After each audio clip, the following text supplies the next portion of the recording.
Bonjour et bienvenue sur l'atelier de Fanoria. Aujourd'hui nous allons parler du dessin. Ça commence par la ligne ou par l'ombre?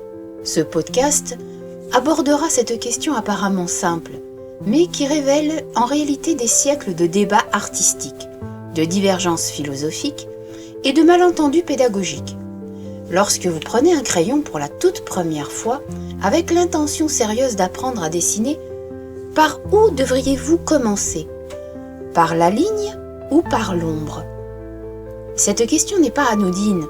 Elle touche au cœur même de ce qu'est le dessin, de comment nous percevons le monde et de comment nous traduisons cette perception en marque sur le papier. Et je vais vous dire d'emblée quelque chose qui pourrait vous surprendre.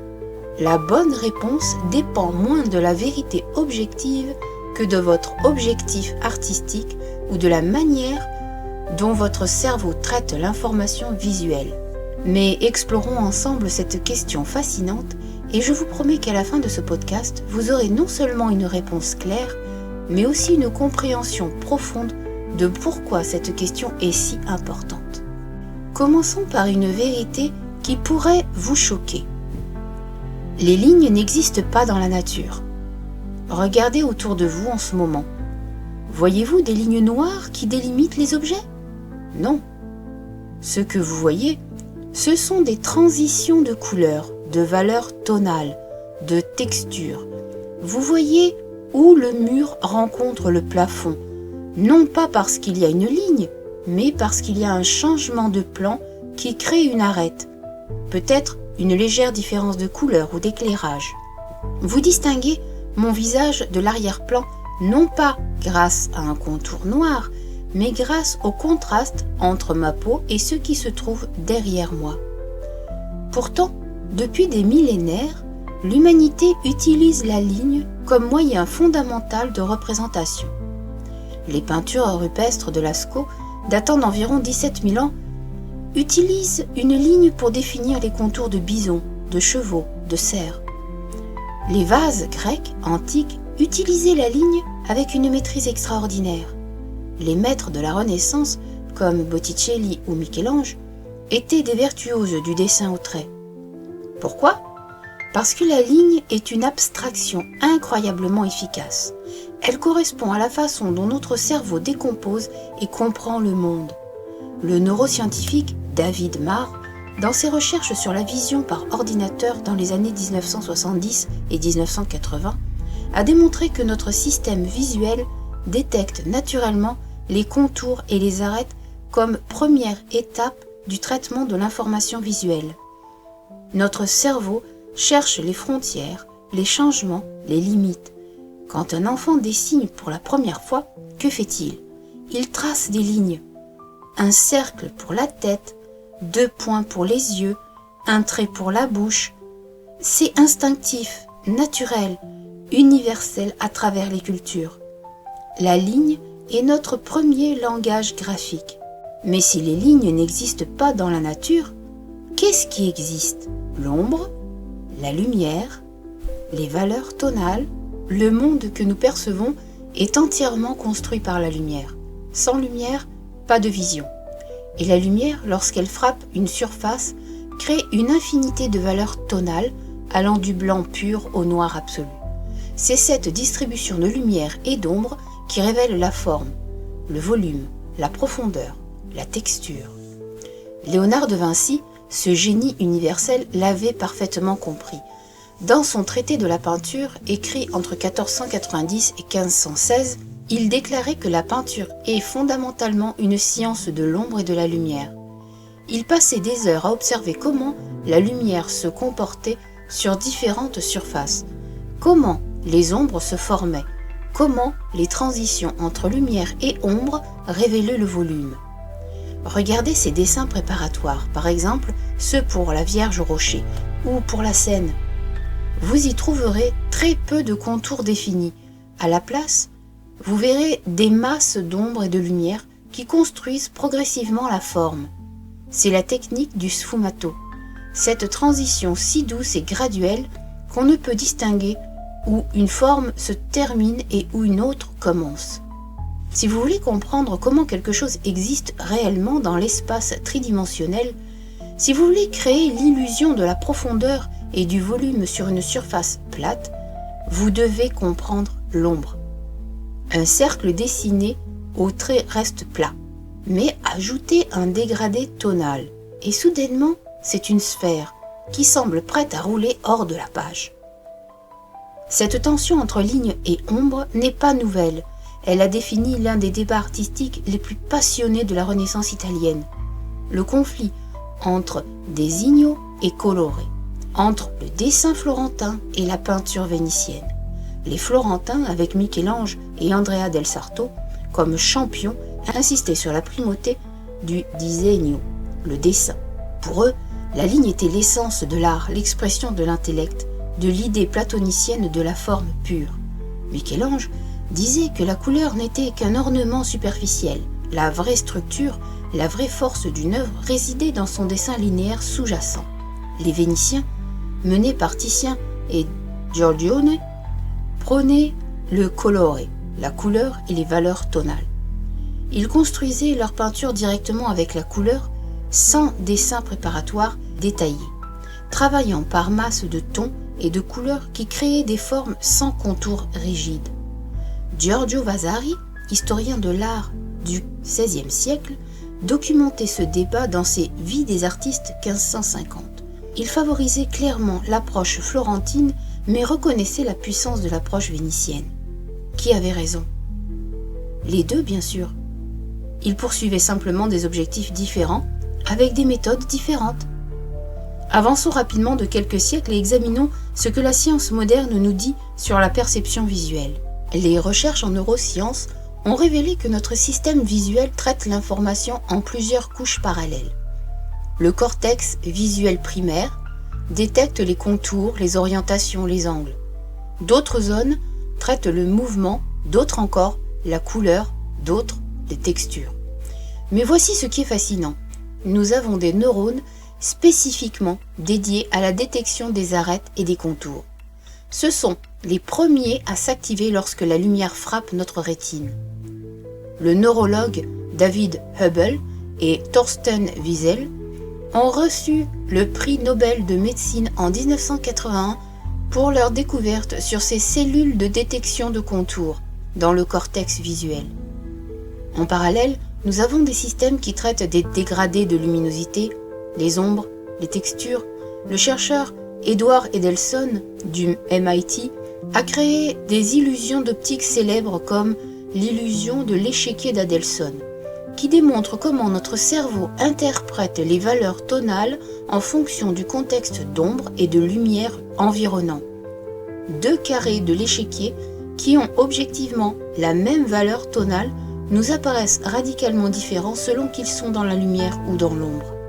Ce que cela nous dit, c'est que notre cerveau utilise à la fois l'information linéaire, les contours, et l'information tonale, les ombres et les lumières, pour construire notre perception du monde. Les deux sont fondamentaux, les deux sont naturels pour notre système cognitif. Explorons maintenant, concrètement, ce que signifie commencer par la ligne. Quand vous dessinez avec des lignes, vous créez essentiellement un schéma, un plan. Vous définissez les proportions, les positions relatives, la structure géométrique sous-jacente. C'est extraordinairement utile pour plusieurs raisons. Premièrement, la clarté conceptuelle. Une ligne claire vous dit exactement où commencer et où finit une forme. C'est non ambigu. Quand vous apprenez l'anatomie, par exemple, les diagrammes utilisent des lignes pour montrer où un muscle s'attache, où une articulation se plie. Cette clarté est précieuse pédagogiquement. Deuxièmement, la vérification des proportions. Vous pouvez facilement mesurer et comparer. Cette tête fait-elle vraiment 3 fois la largeur de l'œil? Cette main est-elle trop grande par rapport au bras? Avec juste des lignes de construction, ces erreurs sont immédiatement visibles et faciles à corriger. Vous n'avez pas encore investi des heures dans l'ombrage. Troisièmement, la vitesse du croquis. Pour capturer rapidement une pose, un mouvement, une idée, la ligne est imbattable. Les carnets de croquis de maîtres comme Rembrandt ou Hokusai regorgent de dessins aux traits énergiques et expressifs réalisés en quelques minutes. Quatrièmement, la communication visuelle. Dans l'illustration, le design de produits, l'architecture, la bande dessinée, le trait est souvent le langage principal. Il communique clairement l'information sans ambiguïté. Charles Bargue, dont le cours de dessin créé au XIXe siècle est encore utilisé aujourd'hui dans les académies d'art du monde entier, commençait systématiquement par le dessin linéaire. Ses élèves passaient des semaines à copier des lithographies de plâtre antiques en utilisant uniquement des lignes avant même de toucher à l'ombrage. Pourquoi ? Parce que si la structure linéaire est incorrecte, tout l'ombrage du monde ne sauvera pas le dessin. Mais le dessin purement linéaire a aussi ses limites criantes. Première limitation, la platitude.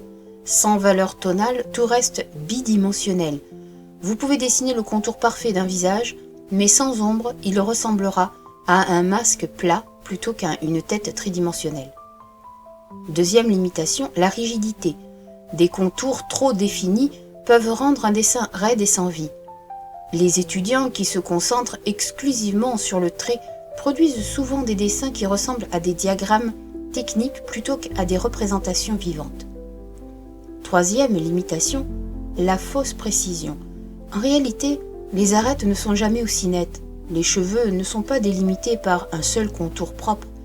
Ils sont une masse avec des bords flous et variés. Insister sur une ligne précise partout crée une artificialité. Maintenant, explorons ce que signifie commencer par l'ombre et les valeurs tonales. Imaginez que vous dessinez un portrait.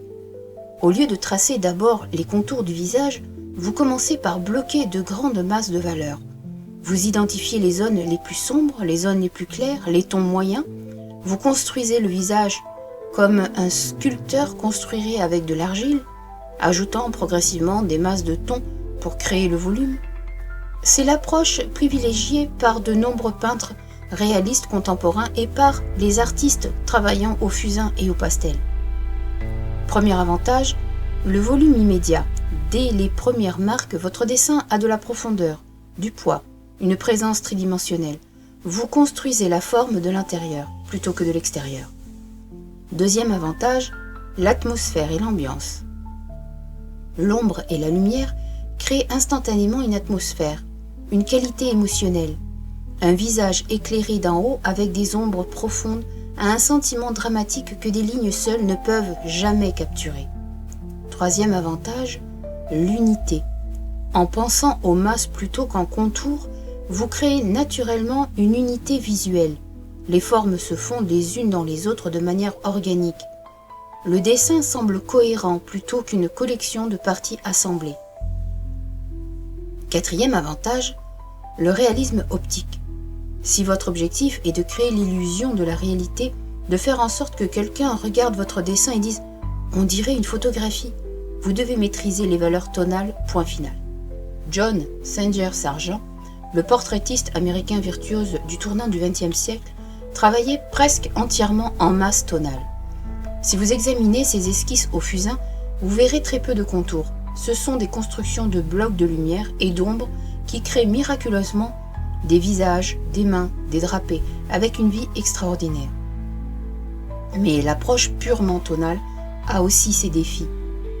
Premier défi, la difficulté initiale. Pour un débutant, gérer simultanément la forme, la proportion et la valeur est cognitivement écrasant. C'est beaucoup d'informations à traiter en même temps. Deuxième défi, l'imprécision structurelle. Sans un sous-dessin linéaire, il est facile de dériver dans les proportions. Vous êtes tellement concentré sur l'ombrage magnifique de cet œil que vous ne regardez pas qu'il est placé 3 mm trop bas. Et maintenant, tout le visage est déséquilibré. Troisième défi, la dépendance à l'éclairage. Une approche purement tonale exige un éclairage cohérent et dramatique. Sous un éclairage diffus, tout devient ton moyen grisâtre et la forme devient amorphe et confuse. Quatrième défi, la difficulté de correction. Corriger une proportion incorrecte dans un dessin au trait est simple. Effacez la ligne, tracez-la ailleurs.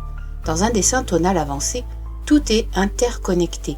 Déplacer un œil signifie refaire toutes les ombres environnantes. Voici où nous arrivons au cœur de la question. Présentez cela comme un choix, soit l'un, soit l'autre, est fondamentalement trompeur. Pratiquement tous les artistes professionnels utilisent les deux. La question n'est pas ligne ou ombre, mais ligne et ombre. Dans quel ordre et dans quelle proportion? Regardez le processus de travail de pratiquement n'importe quel peintre réaliste contemporain. Il commence généralement par une ébauche linéaire, légère, pour établir les proportions et la composition. Puis il passe rapidement au blocage de grandes masses tonales.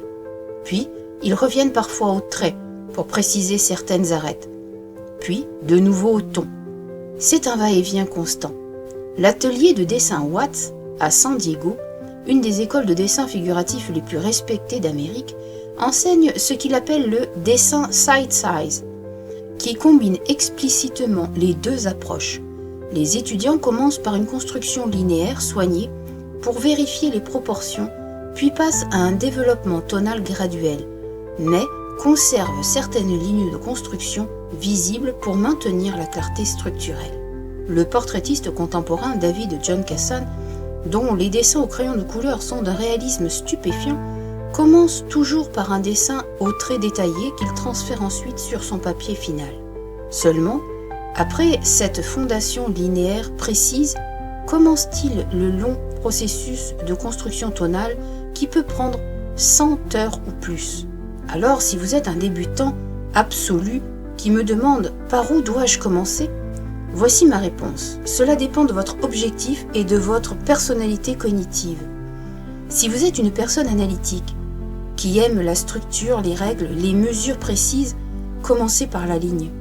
Apprenez à construire des objets avec des formes géométriques simples. Maîtrisez les proportions, comprenez la perspective. Utilisez une règle, un compas, des grilles.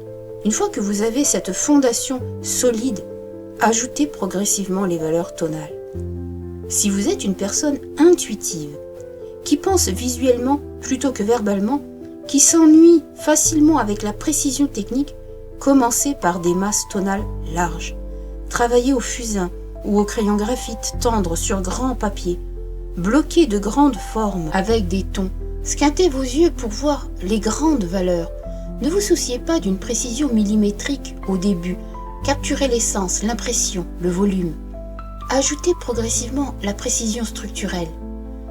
Si vous voulez dessiner des personnages de bande dessinée ou de l'illustration graphique, la ligne sera probablement votre outil principal. Passez du temps à maîtriser le contrôle du trait, la variation d'épaisseur, la qualité de ligne expressive. Si vous voulez dessiner de manière photoréaliste, vous devrez absolument maîtriser les valeurs tonales. Vous ne pouvez pas créer l'illusion de la réalité sans comprendre comment la lumière fonctionne sur les surfaces. Si vous voulez dessiner en extérieur rapidement, le croquis linéaire sera votre meilleur ami. C'est rapide, portable, direct. Si vous voulez créer des portraits dramatiques en studio, travaillez avec un éclairage fort et concentrez-vous sur les masses d'ombre et de lumière. Il n'y a pas de bonne ou de mauvaise réponse universelle. Il y a seulement ce qui sert vos objectifs spécifiques. Cela dit, après avoir observé des centaines d'étudiants apprendre le dessin, je peux vous dire qu'il existe une progression naturelle pour la majorité des gens. Ligne d'abord, ombre ensuite. Pourquoi ? Pour plusieurs raisons pratiques. Premièrement, la charge cognitive.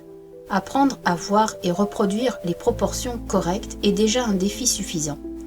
Ajouter simultanément la complexité des valeurs tonales surcharge la plupart des cerveaux débutants. Il vaut mieux maîtriser une chose à la fois. Deuxièmement, la vérification des erreurs. Un dessin linéaire vous permet de vérifier vos proportions avant d'investir des heures dans l'ombrage. C'est comme faire un plan avant de construire une maison. Troisièmement, la construction conceptuelle. Comprendre la structure géométrique sous-jacente d'un objet, qui est mieux révélée par le dessin linéaire, vous aide ensuite à comprendre comment la lumière interagit avec cette structure pour créer les ombres. Quatrièmement, la rapidité de la boucle de feedback. Vous pouvez faire 10 dessins au trait dans le temps qu'il vous faut pour faire un dessin tonal complet. Plus de dessins signifie plus d'opportunités d'apprentissage, plus de corrections, plus de développement de la coordination main-œil. Les académies d'art classique de la Royal Academy de Londres au XIXe siècle jusqu'aux ateliers contemporains ont généralement suivi cette progression. D'abord le dessin de contours purs, puis le dessin avec construction géométrique, puis l'ajout progressif de valeurs simples, 3 tons, clair, moyen, foncé. Puis l'expansion à une gamme complète de valeurs. Ce n'est pas parce que c'est la seule façon, mais parce que c'est une façon qui fonctionne de manière fiable pour la plupart des étudiants. Permettez-moi de partager une observation fascinante sur les enfants. Quand les enfants dessinent spontanément, ils utilisent presque exclusivement des lignes. Très rarement, vous verrez un enfant de 5 ans créer des dégradés tonaux. Pourquoi ? Parce que leur développement cognitif privilégie la catégorisation symbolique. Un cercle égale une tête. 2 points égale des yeux. C'est conceptuel, pas perceptuel. Mais introduisez un enfant au fusain ou au pastel et encouragez-le à faire des taches de couleurs, sans se soucier des contours. Et quelque chose de magique se produit. Soudainement, il crée des images étonnamment expressives et volumineuses, libérées des contraintes des symboles linéaires rigides. L'éducatrice artistique Mona Brooks, dans son livre Drawing with Children en 1986, a développé une méthode qui introduit délibérément le travail tonal très tôt, même chez les jeunes enfants. Elle a découvert que cela libérait leur expression et créait des œuvres beaucoup plus riches et nuancées. Cela suggère que peut-être notre insistance culturelle sur la ligne comme point de départ n'est pas une loi naturelle, mais une convention qui pourrait être remise en question. Laissez-moi vous présenter une approche qui, à mon avis, offre le meilleur des deux mondes. La méthode Side Size, développée à l'origine à l'Académie Julian, à Paris au XIXe siècle, est perfectionnée au Boston Museum School et maintenant à l'atelier Watts. Voici comment cela fonctionne. Étape 1, construction linéaire légère. Vous commencez par placer légèrement les grandes formes et les proportions principales avec des lignes très pâles.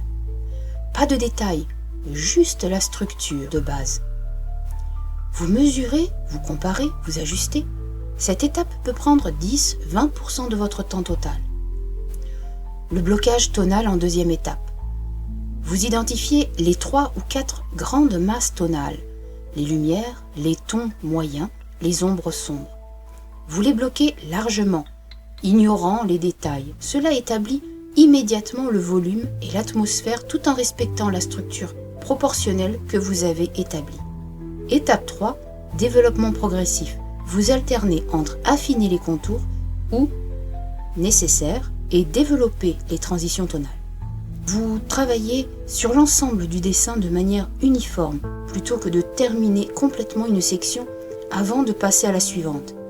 Étape 4, la finition.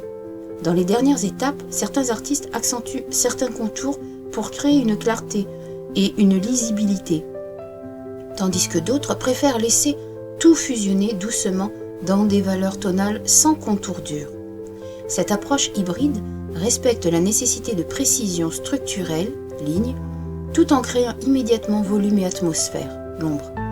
C'est une synthèse élégante plutôt qu'un choix exclusif. Examinons brièvement ce que faisaient réellement les grands maîtres, car leurs méthodes ont été testées à travers les siècles. Léonard de Vinci commençait souvent par des croquis linéaires très rapides pour capturer l'idée, puis passait à des études tonales élaborées pour comprendre la lumière et le volume. Ces carnets contiennent les 2 types de dessins. Michel-Ange était un maître du dessin linéaire. Ses études anatomiques sont des merveilles de précision structurelle. Mais regardez ses dessins pour la chapelle Sixtine. Il inclut aussi un modelé tonal substantiel pour comprendre comment les formes apparaîtraient dans l'espace. Rembrandt travaillait souvent directement avec des valeurs tonales en utilisant de l'encre diluée et un pinceau, créant des dessins qui sont presque des peintures. Mais ses premiers croquis étaient linéaires. Ingres, champion néoclassique de la ligne, déclarait le dessin est la probité de l'art. Ses portraits au crayon sont des merveilles de lignes pures. Pourtant, même lui utilisait un modelé tonal subtil pour créer du volume. John Singer Sargent privilégiait les masses tonales, mais ses carnets de voyage contiennent de nombreux croquis linéaires rapides. Le schéma ? Aucun grand artiste ne s'est limité à une seule approche. Ils utilisaient l'outil approprié pour l'objectif du moment. Plutôt que de vous dire quelle approche choisir, laissez-moi vous suggérer une expérience que vous pouvez faire vous-même. Expérience 1. La même nature morte, 2 approches. Installez une nature morte simple, une pomme, une poire, une tasse, peu importe. Éclairez-la avec une source lumineuse unique et forte. Une lampe de bureau fonctionne bien. Dessinez-la une première fois en utilisant uniquement les lignes. Pas d'ombrage du tout. Concentrez-vous sur les contours, les arêtes, les proportions. Prenez votre temps, mesurez, soyez précis. Ensuite, sur une nouvelle feuille, dessinez la même nature morte en utilisant uniquement les valeurs tonales. Pas de contours. Squintez vos yeux pour réduire les détails et voir uniquement les grandes masses de lumière et d'ombre. Utilisez votre doigt ou une estompe pour fusionner les tons. Comparez les 2 dessins. Lequel vous semble plus satisfaisant? Lequel vous a semblé plus naturel à créer? Lequel communique mieux le volume et l'espace? Il n'y a pas de bonne réponse, mais votre réaction personnelle vous dira quelque chose sur votre inclination naturelle. On va faire une deuxième expérience. Le même sujet en temps limité. Prenez un modèle ou une photo de référence et faites 3 dessins. Un dessin au trait de 5 minutes. Capturez uniquement les lignes essentielles. Un dessin tonal de 5 minutes. Bloquez uniquement les grandes masses d'ombre et de lumière. Un dessin combiné de 20 minutes. Commencez par une construction linéaire de 5 minutes, puis développez les tons pendant 15 minutes. Lequel capture le mieux l'essence du sujet? Lequel vous apprend le plus? De nouveau, votre réponse personnelle est la bonne réponse pour vous. Voici ce que je veux que vous reteniez de tout cela. Vous ne pouvez pas vous tromper. Que vous commenciez par la ligne ou par l'ombre, vous développez des compétences d'observation précieuses. Vous entraînez votre œil, vous construisez la coordination main-œil. Vous apprenez à traduire le monde tridimensionnel sur une surface bidimensionnelle. Commencez par la ligne, ne vous enfermez pas dans une approche rigide. Vous pouvez toujours apprendre les valeurs tonales plus tard. En fait, quand vous le ferez, votre fondation en dessin linéaire vous donnera une structure solide sur laquelle construire. Inversement, commencer par les masses tonales ne signifie pas que vous négligez la structure. Vous apprendrez à voir les proportions à travers les relations de valeurs. Vous pouvez toujours ajouter la précision linéaire si nécessaire. Les 2 chemins mènent au même sommet. L'un serpente à travers les forêts de la structure analytique, l'autre traverse les prairies de l'impression visuelle, mais tous 2 arrivent au même endroit, la capacité de créer des images puissantes, convaincantes et personnelles. Et voici le secret que peu d'enseignants admettent. La plupart des artistes finissent par utiliser les 2 de toute façon. Tôt ou tard, le dessinateur linéaire découvre la puissance de l'ombre. Tôt ou tard, le peintre tonal réalise qu'un contour bien placé peut clarifier et dynamiser une image. Vous n'êtes pas en train de choisir votre destin artistique pour l'éternité. Vous choisissez simplement un point de départ. Et le merveilleux du dessin, c'est que vous pouvez toujours changer de direction, explorer de nouvelles voies, expérimenter différentes approches. Le seul véritable échec est de ne jamais commencer parce que vous êtes paralysé par l'indécision. Ligne ou ombre? Quelle est la bonne façon? Vais-je perdre mon temps si je choisis mal? Non, vous n'allez pas perdre votre temps. Chaque dessin que vous faites, quelle que soit l'approche, vous rend meilleur. Chaque observation vous affine la vision. Chaque trait vous construit la mémoire musculaire. Les écoles d'art et les ateliers ont des programmes structurés parce que cela facilite l'enseignement systématique. Mais l'histoire de l'art regorge d'autodidactes brillants qui ont trouvé leur propre chemin. Vincent van Gogh a commencé sérieusement le dessin à 27 ans et était largement autodidacte. Ses premiers dessins étaient maladroits, mais il a persisté, expérimenté et en quelques années produisait des œuvres extraordinaires. Alors voici mon conseil final. choisissez l'approche qui vous attire instinctivement en ce moment même et plongez. Si après quelques semaines ou quelques mois, vous sentez que l'autre approche vous appelle, explorez-la. Le dessin n'est pas une prison, c'est un terrain de jeu infiniment riche. Avant de nous quitter, j'aimerais vous laisser avec 2 questions pour guider votre réflexion et votre pratique future. La première question, pensez à un dessin ou une œuvre d'art qui vous a profondément touché.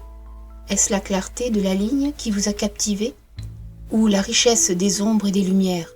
Qu'est-ce que cette préférence personnelle révèle sur la manière dont vous pourriez naturellement vouloir aborder le dessin? Il n'y a pas de bonne réponse ici, seulement une opportunité d'explorer votre propre sensibilité esthétique et de l'utiliser comme guide. La seconde question, si vous deviez vous donner un défi pour la semaine prochaine, créeriez-vous une série de dessins très rapides pour développer votre sens des proportions ou de la structure, ou une série d'études tonales pour explorer la lumière et le volume? Ou peut-être une approche hybride, où vous faites les 2 sur le même dessin. Quelle que soit votre réponse, engagez-vous à le faire. Non pas parce que c'est la méthode correcte, mais parce que c'est la méthode qui résonne avec vous en ce moment, et que la seule façon de vraiment apprendre le dessin est de dessiner. Merci infiniment pour votre attention. Maintenant, prenez votre crayon, votre fusain, votre stylo, peu importe l'outil qui vous inspire, et commencez à faire des marques sur le papier. Que vous commenciez par une ligne ou par une ombre, vous commencez, et c'est tout ce qui compte vraiment. Et moi, je vous dis à bientôt.